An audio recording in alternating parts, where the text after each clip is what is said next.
So I'd like to welcome our first speaker this morning, Anna Norris, with her speech, Friends with the Enemy.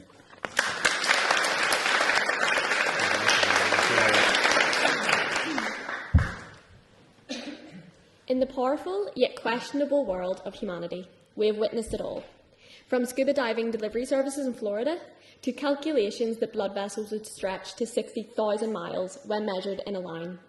Yet the finest details of one's mental health continues to remain unknown. Firstly, I would like to introduce myself.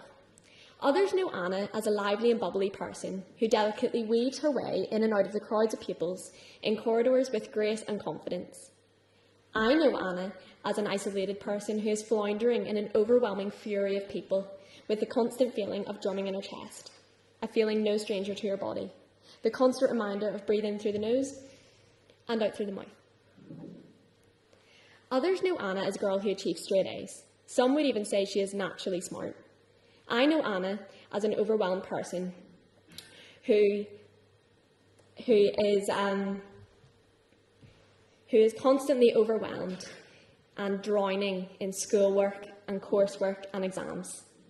But I guess I had it all pretty well. If I were to ask anyone today to decipher between the term mental health and mental disorder, I believe it would be a great struggle. Maybe due to a lack of experience, but most likely due to a lack of education, which leads to people in today's society, like me, to shelter in the world's harsh reality of unrealistic expectations. In the island of Ireland alone, and Sea Change estimates that 53% of the population is known to keep mental health struggles hidden, by no force of their own, which explains why this invisible killer lurks unnoticed until it proceeds to tear you apart from the inside out, a feeling which I am very familiar with. Imagine frantically sprinting down a hill, trying to flee your worst fear, making desperate attempts to vault over each rock and defying the exhaustion as you struggle treacherous angles, until you approach a sudden stop, where you have no other choice but to drag yourself back to the top to avoid the admittance of suffering from the anxieties constantly chasing you. This continuous cycle is exactly how it feels to journey through life with a mental disorder such as anxiety and depression, constantly fearing the judgment and hiding the pain. It is with both sadness and frustration that because of mental health difficulty, every 40 seconds another life is lost. With 40 seconds of your time, you may delve into a new TV series. You may start to reply to missed calls or messages, whilst in the midst of the globe, cries for help are no longer heard, and that mask still continues to remain unseen, leaving one remaining solution: suicide. But these killers can lurk in many different ways. Anorexia, bulimia, and binge eating are few of the eating disorders present in today's society. Eating disorders which target younger generations with one main goal in mind: to control every aspect of your life. I want you to imagine a repeating day, a day the same as yesterday and a day that will be the same as tomorrow. I now want you to imagine that day on an empty, rumbling stomach, with a constant voice in your head screaming your lack of value and worth. I want you to imagine hiding every habit from the ones you love the most.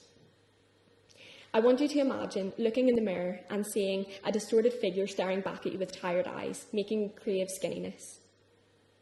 Anorexia nervosa was my enemy, an enemy which forced my hand through a path of self-destruction from the age of 14, exhausting my body until breaking point.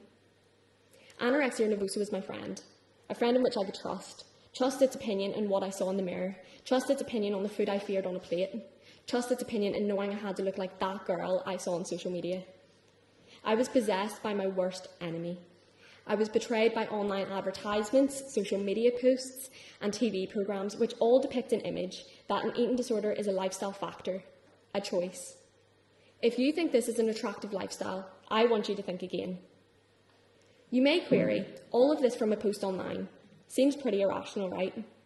But this is the profound influence which social media can possess over an individual's life.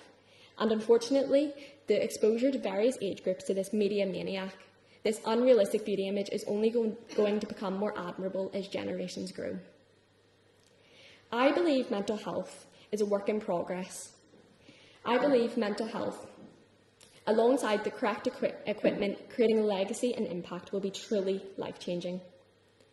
Analysing struggles of my past enables me to be motivated for change in the future, and having recently discovered the absence of possible reformation to Mental Health Bill of 1983 has fuelled my motivation with frustration and anger, and I will not settle for satisfaction until all those by 2048 are not deprived of their freedom from trapped minds.